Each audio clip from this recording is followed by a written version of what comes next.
આગળના વિડીયોમાં આપણે સ્પેસર મેઝરમેન્ટ અને ફ્લો મેઝરમેન્ટ વિશે જોયું હતું. તો હવે આપણે જોઈશું સ્પીડ મેઝરમેન્ટ.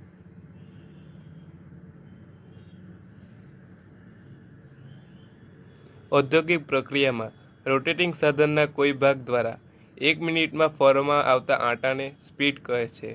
સ્પીડ માપવા માટે ઘણી પદ્ધતિઓ છે, જેમાં ટેકોમીટર્સ એ બહોળા પ્રમાણમાં વપરાતી ડિવાઇસ છે. તેનો ઉપયોગ એંગ્યુલર સ્પીડ માપવા માટે થાય છે અને તે સ્પીડને સામાન્ય રીતે રેવોલ્યુશન પ્રતિ મિનિટ એટલે કે આરપીએમમાં માપે છે. સ્ટ્રોબોસ્કોપના બે પ્રકાર છે, મેકેનિકલ સ્ટ્રોબોસ્કોપ અને ઇલેક્ટ્રોનિક સ્ટ્રોબોસ્કોપ.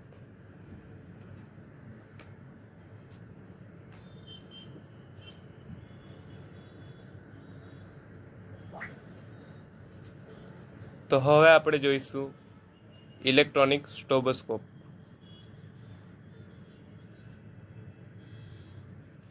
સ્ટ્રોબોસ્કોપ એ એવું સાધન છે કે જેની મદદથી ગોળાકાર ફરતી વસ્તુ ધીમી ફરતી અથવા સ્થિર દેખાય છે.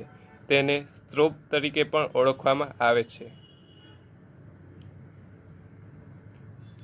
ઇલેક્ટ્રોનિક સ્ટ્રોબોસ્કોપમાં લેમ્પનો ઉપયોગ કરવામાં આવે છે. આ લેમ્પ લાઇટના ઝબકારા ઉત્પન્ન કરવા માટે સક્ષમ હોય છે. સ્ટ્રોબ એપ્લિકેશન માટે ઝેનોન ફ્લેશ લેમ્પનો ઉપયોગ થાય છે. લાઇટના ઝબકારાની ફ્રીક્વન્સી એવી રીતે એડજસ્ટ કરવામાં આવે છે કે જેથી તે ફરતી વસ્તુ સ્પીડ જેટલી થાય.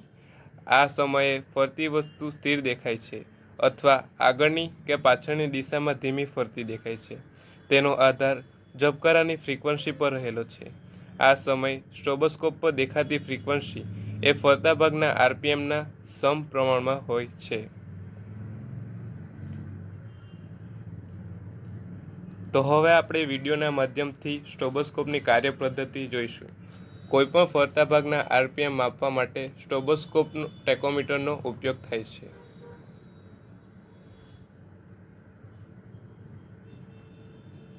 તેમાં xenon lamp, display, handle, course adjust knob, fine adjust knob, range switch, power switch હોય છે.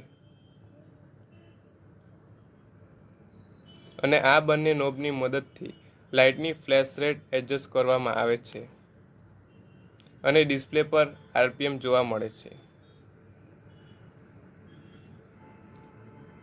સ્ટ્રોબોસ્કોપના ઓપરેશન માટે આ 6 કીનો ઉપયોગ થાય છે. તેમાં પાવર સપ્લાય તરીકે બેટરીનો ઉપયોગ કરવામાં આવે છે. તેને જે ફરતા ભાગના આરપીએમ માપવાના છે તેની સામે રાખવામાં આવે છે અને આ રીતે શાફ્ટ ઉપર રેફરન્સ પોઈન્ટ માર્ક કરવામાં આવે છે અને મોટરનો પાવર સપ્લાય ચાલુ કરવામાં આવે છે. પછી સ્ટ્રોબોસ્કોપનો લેમ્પ ચાલુ કરવામાં આવે છે અને તેને રેફરન્સ પોઈન્ટ પર રાખવામાં આવે છે. આ રીતે ફાઇન એડજસ્ટ નોબની મદદથી ફ્લેશ રેટ એડજસ્ટ કરવામાં આવે છે અને આ રીતે રેફરન્સ પોઈન્ટ સ્થિર દેખાય છે કારણ કે તે ફ્લેશ રેટ અને ફરતા ભાગની સ્પીડના સમપ્રમાણમાં હોય છે.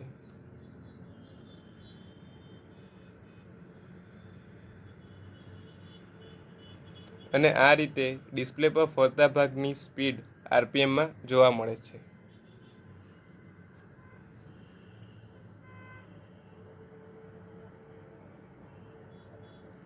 તેનો ઉપયોગ જોઈએ તો તેનો ઉપયોગ મશીનોમાં આરપીએમ માપવા માટે થાય છે અને પંખા, મોટર, ટર્બાઇન વગેરેની ગતિ માપવા માટે થાય છે.